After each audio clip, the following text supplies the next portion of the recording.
옆에 있는 분들하고도 메리 크리스마스 한번 하겠습니다. 메리 크리스마스.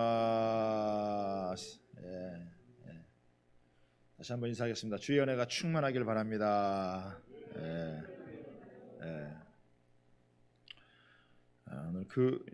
오늘 이름을 예수라 하라라고 하는 제목으로 우리 하나님의 말씀을 나누도록 하겠습니다. 누가복음 우리가 묵상을 했는데, 누가복음에 보면 세례 요한은 예수님을 임신한 마리아를 보고 모태에서부터 기쁨으로 충만해서 뛰어놀았고요.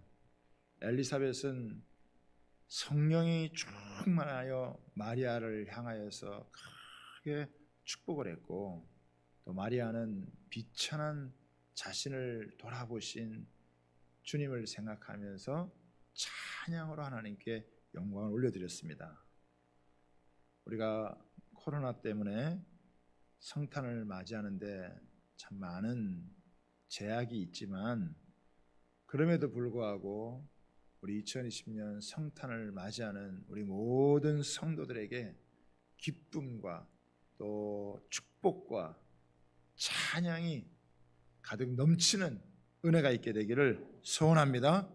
세상이 아무리 어둡고 우울해도 예수 그리스도께서 가져온 큰 기쁨의 좋은 소식으로 우리가 하늘의 은혜를 충만하게 누릴 수 있게 되기를 바랍니다. 이 세상에서 가장 신비롭고 놀라운 탄생이 있다면 그건 바로 예수님의 탄생입니다. 예수님의 탄생이 무슨 낭만적이거나 아름다운 탄생이 아니었어요. 예수님의 탄생은 미혼모에 의해서 탄생한 그 사생아의 탄생이었습니다. 처음에는 사실 이것을 전하는 것이 복음을 전하는 데 굉장한 장애가 되지 않을까 이렇게 생각했다는 겁니다. 누가 아버지인지 알지 못하는 자를 구세주라고 메시아라고 믿겠냐는 거예요. 그런데 마태는 정면으로 승부를 거는 것입니다. 왜냐하면 예수가 누구인지 바로 알지 못하면 예수님을 제대로 믿을 수 없다는 거예요. 정말 예수님이 미혼모의 사생아로 태어난 건지, 아니면 초자연적으로 여자의 몸을 빌려서 우리에게 오신 하나님의 아들인지 분명하게 그래야 바른 믿음을 가질 수 있다는 것입니다. 처음부터 구원을 위한 하나님의 초자연적인 개입과 능력을 인정하지 않고 인간의 그냥 머리로 이해하는 수준에서 여러분 기독교를 믿으려고 한다면 그건 기독교를 제대로 믿을 수가 없다라고 하는 거예요. 성령으로 잉태되어 동정녀를 통한 예수님의 탄생, 이건 참 인간의 머리로 이해할 수 없는 너무나 여러분 신비한 그런 사건이에요. 그 이전에도 없었고 그 이후에도 없으며 영원히 반복되지 않는 단 한 번의 유일한 사건이다. 그래서 기독교의 최초의 이 또 최고의 기적은 예수님께서 부활하신 사건이 아니라 바로 이 성육신한 바로 이 사건이라고 해요. 그래서 이 성육신의 사건, 이 기적을 제대로 믿지 못하면 다른 기적을 믿을 수가 없어요. 그러나 이 기적을 믿으면 다른 모든 기적을 믿을 수가 있다라고 하는 거예요. 한번 생각을 해보세요. 창조주 하나님, 그것도 조그만 이 정자, 이 세포가 되어져서 여인의 몸속에 들어가서 10개월 동안 있으면서 그 생명이 자라가지고 완전한 인간이 되어서 태어났다. 아니 그 어마어마한 창조주 하나님이 인간이 되시기 위해서 그 조그만 세포가 되셔서 인간의 몸속에 들어가셨다. 이게 과연 사람의 머리로 상상이 될 만한 일이냐라고 하는 것이죠. 그런데 왜 예수님은 이런 특별한 임신과 출산의 방법으로 이 세상에 오셨을까요? 그것은 죄인인 우리를 구원하시기 위해서입니다. 여러분 생각해 보시기 바랍니다. 사람이 모두가 다 죄인인데 죄인인 사람이 죄인인 인간을 구원할 수가 있겠습니까? 구원할 수가 없다고 하는 것이죠. 그렇기 때문에 하나님이 인간이 되신 거예요. 인간으로 오시되 죄 없는 인간으로 이 땅에 오셔야 하기 때문에 생물학적인 방법으로 동정녀의 배에서 빌려오신 거예요. 예수 그리스도가 하나님이시지만 인간이 되셨고 인간이 되셨지만 죄 없는 분으로 여러분 오셔야 됐기 때문에 이런 방법으로 오신 거죠. 그래서 죄 없는 인간으로 오셔서 죄 있는 인간의 모든 문제를 해결을 해 주시는 거예요. 그러니까 성육신은요, 어떻게 보면 우주를 가르고 역사를 뒤바꾼 삶을 변화시키는 기존의 모든 틀을 깨는 하나님의 놀라운 역사다라고 이렇게 말하지 않을 수가 없다라고 하는 거예요. 그럼 이 땅에 오신 예수님의 전체 사명이 뭐냐? 21절 보겠습니다. 아들을 낳으리니 이름을 예수라 하라. 이는 그가 자기 백성을 그들의 죄에서 구원할 자이심이라 하니라. 여기 예수의 이름의 뜻은 뭐냐면 여호와가 구원하신다라는 뜻이에요. 구원한다는 말은 어떤 위기에서 건져준다라고 하는 이런 의미죠. 예를 들면은 사람이 불타는 건물에 갇혀 있는데 거기에서 건져주는 게 구원이에요. 침몰하는 배에서 그 사람을 건져주는 게 구원입니다. 또 중병에 걸려가지고 있는 사람을 치료해 주는 게 그게 바로 구원이에요. 그러니까 불에서 구원하고 물에서 구원하고 병에서 구원하고 각종 인생의 다양한 문제들에서 그것을 건져주는 게 그게 구원이다. 그런데 예수님은 이런 정도가 아니라 오늘 여기서 말하는 건 뭐냐면 죄에서 자기 백성을 저들의 죄에서 구원해 준다라고 이렇게 말씀하고 계세요. 그게 예수님의 사명이에요. 여러분 죄라는 게 뭡니까? 하나님께 불순종해서 빗나간 것으로 인간의 모든 고통의 근원이 되는 것이 바로 이 죄예요. 인간이 이런 죄의 세력에 빠져 있다라고 하는 것을 전제로 하는 겁니다. 그러니까 사람이 멀쩡하게 살아가는 것 같아도 사람이 멀쩡하게 살아가는 게 지금 아니다 이거예요. 지금 이렇게 살아가는 게 정상적인 모습이 아니다라고 하는 거예요. 인간이라는 말이 뭐냐면 인간 그러면 인간은 죄인이다라는 말이에요. 인간은 죄 덩어리다. 선한 것이 아무것도 없다. 인류의 모든 사람은 죄 때문에 죽어 있다라고 하는, 죄 때문에 죽어 있다라고 하는 것은 뭐냐면 하나님과의 관계에 있어서 죽어 있다. 다시 말하면 육적으로는 이렇게 살아있지만 영적으로는 죽어 있다. 영적으로 하나님과 관계가 단절되어 있다. 하나님이 창조해 주시고 우리에게 모든 걸 다 하나님께서 허락해 주시는데 그런데 그 하나님과 단절되어져 있는 것, 그게 바로 영적으로 죽어 있는 그런 모습이라고 하는 것이죠. 여러분 겨울에는 햇빛이 비치는 것과 비치지 않는 것에 너무 큰 차이가 있다는 거예요.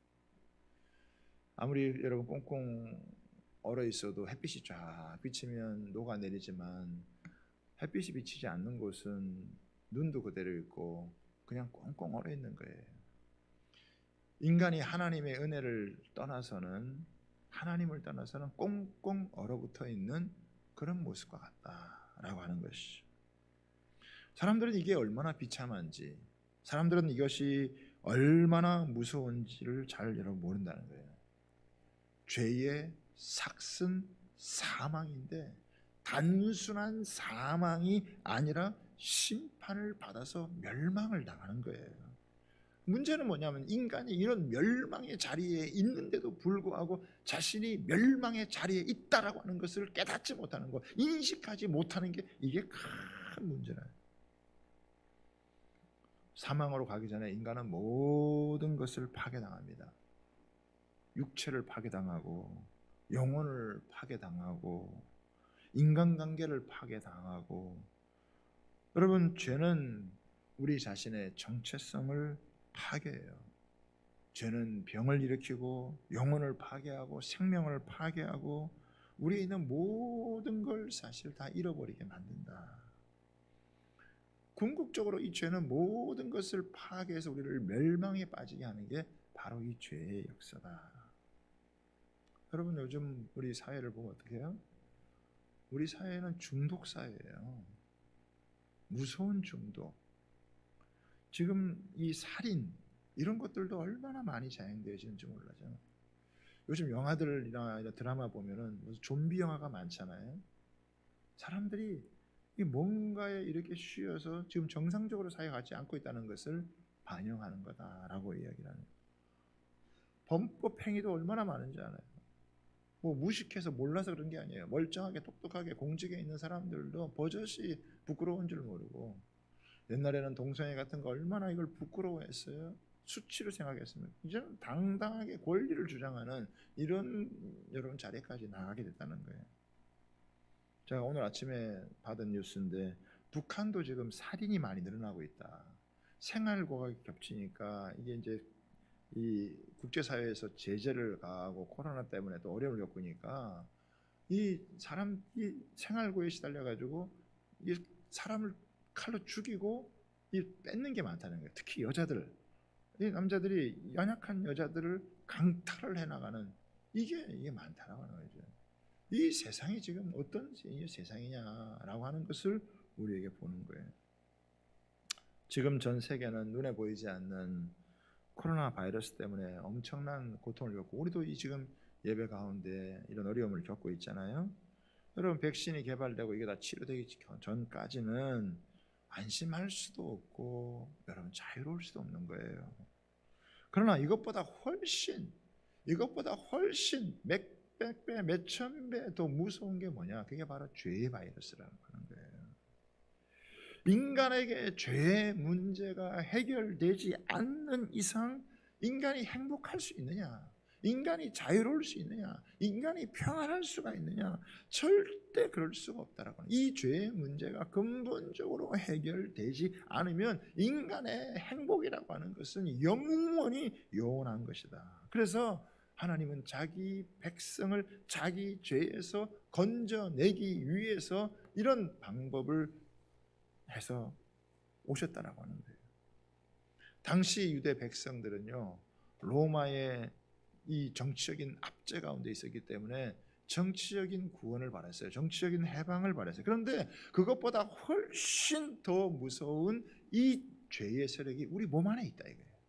우리 생각에 있다, 우리 마음에 있다 이거. 이거를 건져내지 않는, 여기서 벗어나지 않는 이상 로마의 압제에서 벗어난다고 해서 여러분 돈이 좀 있다고 해가지고 벗어날 수 있는 게 아니다.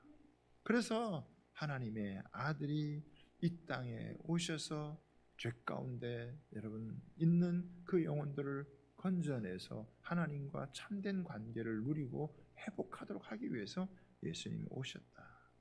23절에 보면은 보라, 처녀가 잉태하여 아들을 낳으리니 임마누엘이라 하리라. 왜 하나님께서 불꽃이나 해오리바람 같이 이런 강력한 어떤 모습으로 오지 않으시고 이렇게 연약한 아기로 오셨느냐? 이것은요, 심판을 하러 오신 것이 아니라 심판을 받기 위해서 오셨기 때문에 그렇다라고 하는 거예요. 하나님이 거룩한 분이시기만 한다면 굳이 예수님을 통해 우리에게 내려오지 않으셨을 거예요. 너희가 스스로 분발을 해서 잘해서 거룩하고 착해서 하나님과 관계를 맺으다라고 이렇게 요구하셨을 거예요. 반대로 하나님이 우리에게 뭔가를 다 받아주시는 사랑의 신이라고 한다면 예수님을 굳이 이 땅에 이렇게 어렵게 보낼 이유가 없으신 것이죠. 죄와 악을 묵과하고 무조건 우리를 품어주시는 분이라고 한다면 십자가에 예수님이 죽으셔야 될 이유가 없지 않겠습니까? 여러분, 이 현대인들은요, 낭만적인 신을 만들어내는데 그것은 거짓에 불과한 거예요. 우리를 사랑하시지만 우리의 죄에 대해서는 묵과할 수 없는 분이셨기에 이것을 반드시 처리하셔야 되기 때문에 이렇게 여러분 아기 예수님을 보내신 거예요. 그럼 예수님 뭐하러 오셨냐? 한마디로 한다면 죽기 위해 오신 거예요. 제물이 되기 위해서 오셨다라고 하는 거예요. 그 죽음을 목적으로 완전한 인간으로서 화목 제물이 되기 위해서 오신 것이다. 우리가 하나님 앞에 갈 수 없기 때문에 하나님께서 우리에게 이렇게 다가오신 것이죠. 이것이 바로 임마누엘이고, 이 임마누엘이 우리의 희망이고 우리의 소망이고 우리의 기쁨이고 우리의 미래고 우리의 평안이고 우리의 모든 것인데, 여러분 하나님이 없는 삶, 그것은 너무 황무하고 너무 메마르고 사막과 같은 삶이라네. 물고기가 물을 떠나 살 수 없듯이, 나무가 흙을 떠나 살 수 없듯이 사람이 하나님을 떠나서 살 수 없기 때문에 하나님께서 우리를 구원하기 위해 오셨다라고 하는. 여기 보면 이제 임마누엘이라고 하잖아요. 임마누엘. 이 임마누엘은 세 가지 개념이 있는데, 예수님은 하나님이시고, 그리고 예수님은 인간이시고, 그리고 우리와 함께 하신다라고 하는 거예요. 그러니까 하나님이신 예수님, 인간이신 예수님, 그리고 그 하나님이 우리와 함께 하신다. 다른 말로 하면 우리와 관계를 맺기를 원하신다. 우리가 접근하기에 여러분 형용할 수 없는 분으로 우리가 접근할 수 없는 분이신데, 인간의 몸을 오셨기 때문에 천한 목자들도 예수님 앞에 가가지고 예수님을 바라보고 예수님을 만져보기도 했을 것이고, 예수님과 대화하기도 하고 예수님과 친밀하게 말할 수 있는 그런 모습이 됐다는 거예요.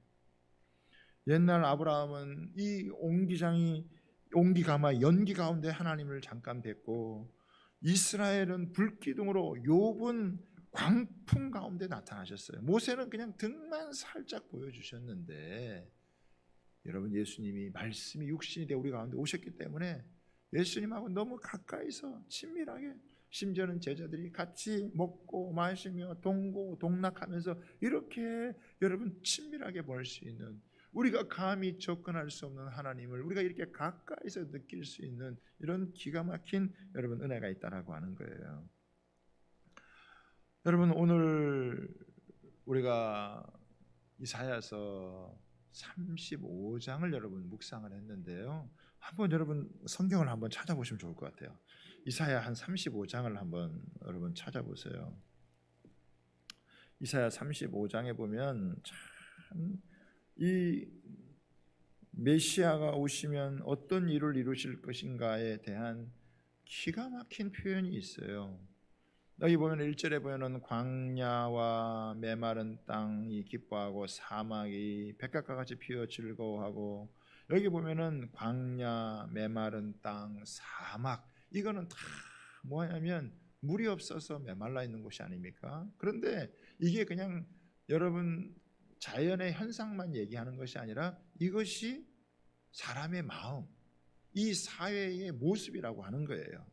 얼마나 메마르고 강팍했는지, 광야와 같고 메마른 땅과 같고 사막이 돼. 하나님의 은혜가 임하지 못하면요, 사람 마음도 얼마나 강팍해지고 얼마나 완악해지는지, 사람이요, 사람의 악이 드러나면은 그게 얼마나, 그 마귀가 따로 없는 거예요. 악귀가 따로 없는 거예요, 사실은. 그런데 하나님께서 기가 막히게 이것을 놀라우게 바꾸어 가지고 이 광야와 메마른 땅이 기뻐하고 사막이 백합과 같이 피어 즐거워하며 무성하게 피어 기쁜 노래로 즐거워하며 레바논의 영광과 갈멜과 샤론의 아름다움을 얻을 것이라. 그것들이 여호와의 영광 곧 우리 하나님의 아름다움을 보리로다. 그 하나님께서 얼마나 아름다운지, 그 은혜를 베풀고 하나님께서 역사하시면 이 광야가 변하는데, 이 너무 아름답게 변한다는 거예요. 이스라엘을 가본 사람들은 아시지만 그 유대 광야도 있고 찐 광야도 있고 여러 이 광야들이 있는데 완전히 삭막한 곳이거든요. 그런데 비가 내리고 하면 이게 아름다운 동산으로 이렇게 꽃이 피고 풀이들이 이게 쫙 펴지면 너무너무 환상적인 모습이에요. 사람이 하나님으로부터 오는 은혜를 입지를 못하면 어떻게 해요? 완전히 메말른, 그래서 강팍해지고, 그러면 원망과 불평, 그러면 어떻게 해요? 시기, 질투, 그 다음에 분노하고 싸우고 저주하고 살인을 하고 범법을 행하고 이런 것들이 많아지는 거예요. 하나님의 은혜가 임하지 않으면 세상은 완전히 여러분 지옥과 같이 변하게 되어지는 거예요. 마지막 때에 신음하는 때가 온다, 고통하는 때가 온다. 왜 그렇겠어요? 하나님의 은혜를 받지를 못하면 사람이 그렇게 되는 거예요. 그런데 비만 내리면, 하나님의 은혜만 내리면 모든 것이 달라지고 변화가 되는데 너무 아름다운 모습으로 변화가 되어지는 거예요. 인간은 두 종류인 것 같아요. 은혜를 받으면 천사처럼 변하기도 하지만 은혜가 사라져가면 어떻게 해요? 완전히 악마처럼 변화가 된다. 악마가 따로 없어요. 사람이 제일 무섭다고 그렇게 얘기하지 않습니까? 그런데요, 보세요. 3절 4절 한번 더 보겠습니다. 3절 4절 보니까 이렇게 해요. 너희는 약한 손을 강하게 하며 떨리는 무릎을 굳게 하며 겁내는 자들에게 이르기를 굳세라, 두려워하지 말라, 보라 너희 하나님이 오사 보복하시며 갚아주실 것이라, 하나님이 오사 너희를 구하시리라. 여기 보면요, 너무 이 사람이 약해가지고 손이 떨리고 무릎이 떨리고 그래 막 겁이 나는 거예요. 두려운 거예요. 불안한 거죠. 그런데 어떻게 해요? 하나님께서 그들을 향하여서 뭐라고 이야기를 하시냐? 굳세어라, 두려워하지 말라라, 하나님이 구원하신다. 그러니까 이스라엘 백성들은 사실 바벨론 포로에 끌려갔다가 외국에서 고생하는데 어떻게 회복될지 모르는 거예요. 그런데 하나님이 너무 기가 막힌 방법으로 이런 놀라운 회복을 이뤄서 이 겁내는 자들, 두려워하는 자들, 너희는 두려워하지 마라, 너희는 굳세어라. 저는 이게 말이 지금 우리한테 제일 필요한 것 같아요. 지금 너가 뭐 때문에 두려워하느냐, 뭐 때문에 무서워하느냐, 뭐 때문에 불안해하느냐, 하나님이 구원하신다. 굳세어라, 두려워 말라, 담대하라. 할렐루야. 이런 은혜가 있게 되기를 바랍니다. 그래서 교회에서 모여서 예배를 드릴 때 하나님이 우리를 구원하신다, 하나님이 우리를 놀랍게 구원하신다, 이 이야기를 자꾸 들어야 되는 거예요. 예배를 막으면 안 되는 거예요, 이게.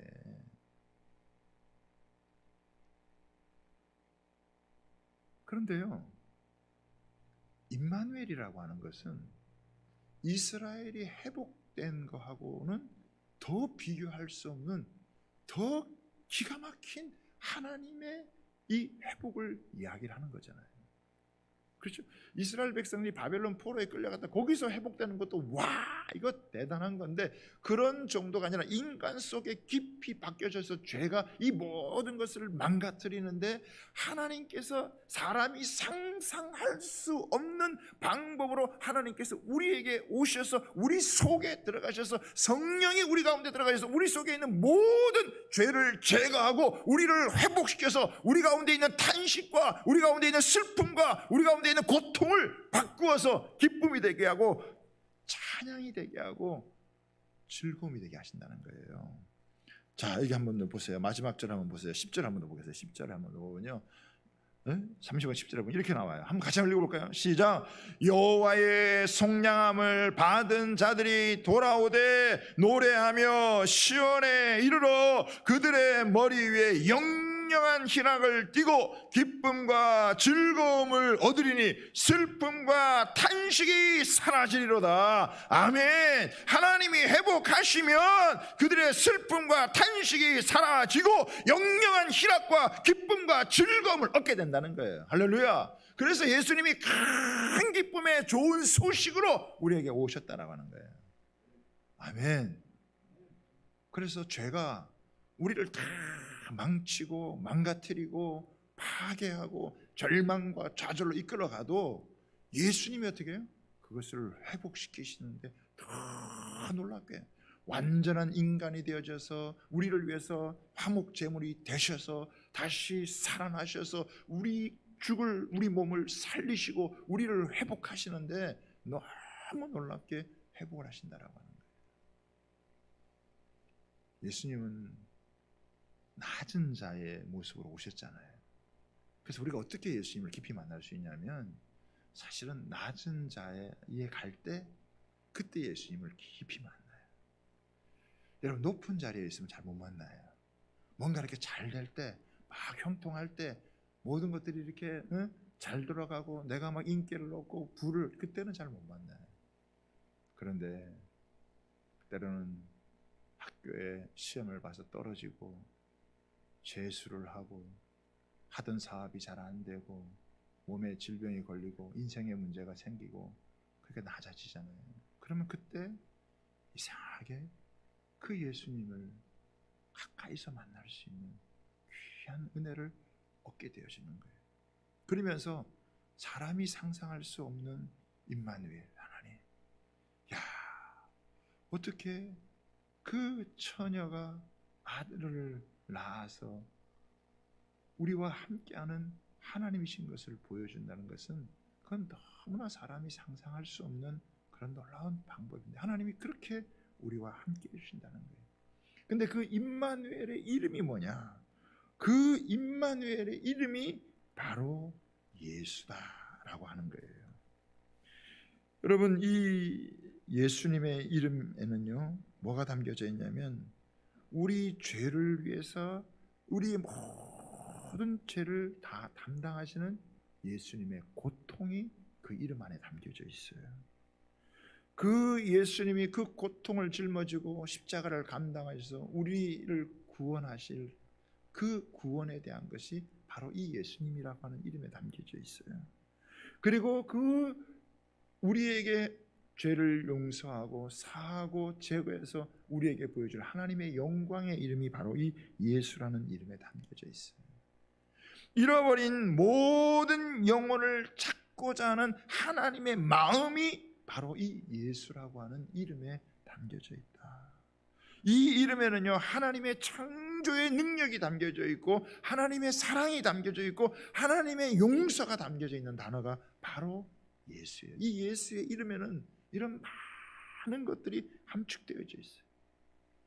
임마누엘의 하나님이 우리 각자의 죄에서 건져내시고 우리의 앞으로의 길을 인도해 주시고 슬플 때 위로하시고 곤란을 당할 때 보호해 주시고 불안할 때도 평안을 주시는 그 이름, 그게 바로 예수의 이름. 그래서 예수의 이름은 불가능을 가능하게 만드는 그런 키다, 열쇠다라고 하는 거예요.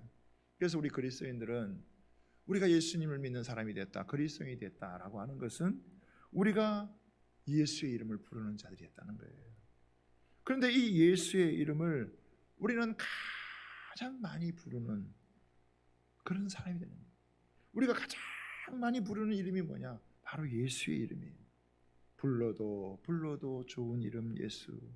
부르면 부를수록 아름답고 놀라운 이름이 바로 예수의 이름이고 예수의 이름을 부르면 부를수록 여러분 능력을 경험하게 되어지고 자꾸 부를수록 치유를 경험하게 되어진다. 슬프고 괴로울 때 예수님의 이름을 부르면 말할 수 없는 위로를 얻게 되고 어려울 때 예수님을 여러분 부르면 예수님이 나의 힘이 되고 능력이 되는 걸 경험하고 무슨 일을 결정하려고 할 때 어려워서 내가 잘 결정하지 못할 때 예수의 이름을 부르면 예수의 이름의 지혜를 얻게 되어지고 이 세상에서 가장 좋은 이름 예수, 이 세상에서 가장 아름다운 이름 예수, 가장 놀라운 이름 예수, 이 예수님의 이름을 부르면 부를수록 하나님의 구원의 은혜를 더 놀랍게 우리가 체험하고 살아간다. 예수의 이름을 부를 때 나의 죄, 나의 허물, 나의 모든 연약함과 부족함들은 다 덮어주고 나를 세워주고 나를 건져주는 이름, 그 이름이 바로 예수의 이름.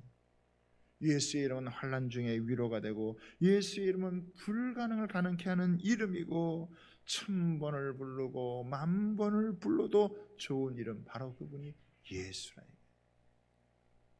하루를 지낼 때도요 여러분 예수님 몇 번 부르세요? 저는 오늘도 수없이 예수님, 예수님, 예수님, 이 예수님 말 속에 다 들어줘. 기도를 잘 못해도 예수님, 주님 하면은 주님은 다 알아들으세요.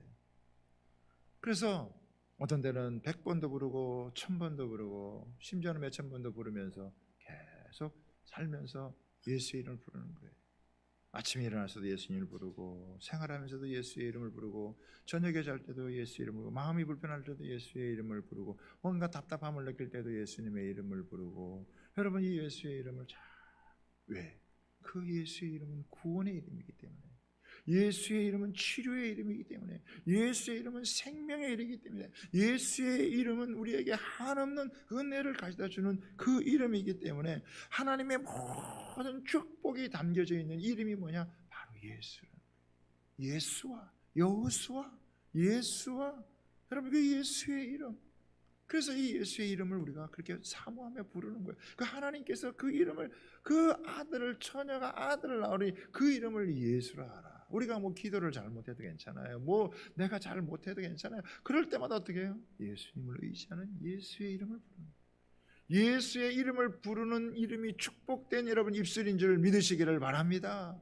예수 그리스도는 하나님이 인정하는 예수라 이거예요. 아무나 막 예수가 아니라 하나님이 인정하시는 예수, 그리스도, 하나님이 구원하시는 놀라운 그 이름이 바로 예수고, 그 예수 우리가 믿을 때 그 예수의 이름의 능력과 예수의 이름의 은혜를 얻으면 여러분 우리는 이 세상을 승리하는 줄 믿습니다.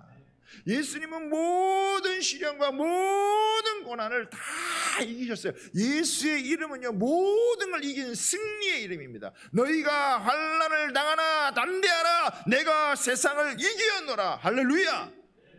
그렇죠, 승리의 이름이에요. 그래서 우리는 예수의 이름을 붙드는 거예요. 이 어려운 때도, 이 힘든 때도, 뭔가 잘 안 되는 것 같고, 뭔가 막히는 것 같고, 뭔가 이렇게 두려움과 공포가 이렇게 몰리는 것 같아도, 그때도 어떻게 해요?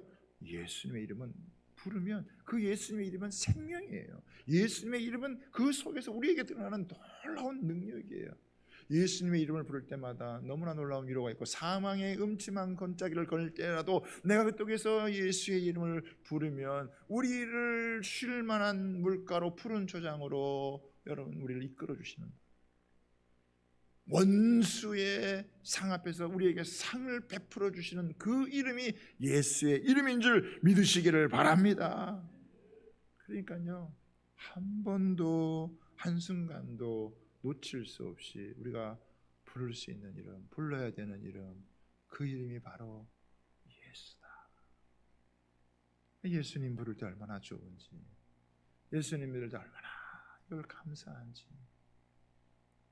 무슨 일을 만나도, 어떤 일을 겪어도 내 힘으로 감당이 안 되고, 내 능력으로 감당이 안 되고, 내가 할 수 없는 일을 만날 때마다, 그럴 때마다 예수님, 근심과 걱정이 생겨도 예수님, 몸이 아파도 예수님, 우리가 자꾸 우리 입에서 예수님, 예수님, 예수님 부르잖아요. 그 예수님의 이름을 부르면 부를수록 어떤 때는 내 영혼이 전율을 하는 거예요. 머리서부터 발끝까지 이 예수님의 이름이 나를 전율하게 만들어요. 예수 충만, 성령 충만, 성령 충만이 은혜가 충만해지는, 그래서 그 은혜로, 예수님이 구원하시는 은혜로 우리는 승리하는 줄 믿습니다. 큰 기쁨의 좋은 소식, 임마누엘, 내가 너희와 함께한다. 하나님이 함께한다. 기가 막힌 상황에서 기가 막힌 하나님의 은혜로 우리에게 함께하셔서, 정말 주님이 안 계셨더라면 절망하고 좌절하고 낙심하고 두려워하고 그냥 확 무너졌을 텐데, 예수님 이름 때문에 다시 일어날 수 있고, 세워줄 수 있고, 찬양할 수 있고, 축복할 수 있고, 영광을 돌릴 수 있고, 기쁨으로 충만할 수 있는, 세상의 모든 우울함과 답답함과 괴로움과 아픔과 시련과 모든 걸 이겨나갈 수 있는 이름이 바로 예수의 이름인 줄 믿습니다. 그래서 이 예수의 이름을 그렇게 사랑하고, 이 예수의 이름을 그렇게 사모하고, 그 예수의 이름을 자주 부르는 거예요. 저는 이번 성탄을 지나면서 여러분에게도 이런 은혜가 있게 되기를 바랍니다. 여러분 자주 예수님의 이름을 부르세요. 가슴에 되뇌이세요. 그리고 선포하세요. 여러분, 이 예수의 이름을 막는 것은 가장 저주스러운 일이에요. 그러나 이 예수의 이름을 부르는 일은요, 가장 놀라운 이 회복과 축복의 은혜가 임하게 될 줄 믿습니다. 저 북한 땅 보세요. 예수의 이름을 몰아내고 저렇게 삭막한 땅이 되잖아요. 남한에도 예수의 이름을 몰아내고 교회를 여러분 닫고 성도들이 예배를 드리지 않고 은혜가 멈출수록 세상은 더 무섭게 망가져 가는 거예요. 그러나 다시금 예수의 이름을 붙들고 예수의 이름을 높이 부를 때 그 예수의 이름으로 받는 은혜 때문에 여러분, 사람들이 은혜를 얻으면 그 은혜를 가지고 나누고 그 예수의 이름을 전해주기 위해서 자신의 삶을 드리고 그렇게 살아가는 거예요. 예수의 이름을 잃어버리면 자기 욕심과 자기 탐욕에 사로잡혀가지고 죄를 짓고 다른 사람을 죽이지만, 예수의 이름을 가슴에 부으면 그 은혜 때문에 자신의 삶을 나누고 섬기고 여러분 세워줄 수 있는 그런 삶으로 바꾸는 줄 믿습니다. 대가 없이 희생하는 삶은 예수의 이름이 내 안에서 충만해져 있을 때 우리는 그렇게 되는 거예요. 그래서 예수의 이름을 생각할 때마다 내가 한 건 아무것도 없지만 나와 함께 하셔서 나에게 모든 걸 주시는 그 예수님의 이름이 내 머리끝부터 발끝까지 충만하게 채워질 때 그 예수님으로 말미암아서 우리는 이 세상의 모든 우울하고 두렵고 공포스럽고 죽음이 역사하는 가운데서도 생명의 충만한 은혜 가운데 승리의 삶을 살 수 있다라고 하는 거예요. 저는 이번 성탄을 지내면서 우리 사랑하는 모든 주의 백성들이 예수의 이름을 불어서 예수님이 구원하신다, 하나님이 구원하신다, 하나님이 기가 막히게 회복하신다, 탄식과 슬픔을 제거하고 기쁨과 즐거움의 은혜를 우리 가운데 주시는 분 유일한 예수 그리스도, 그분의 은혜가 우리 모두에게 충만해서 여러분 이 어려운 때를 능히 이겨나갈 수 있는 주의 백성들 다 되시기를 주님의 이름으로 축복합니다. 우리 같이 한번 찬양 한번 하겠습니다. 우리 수많은 무리들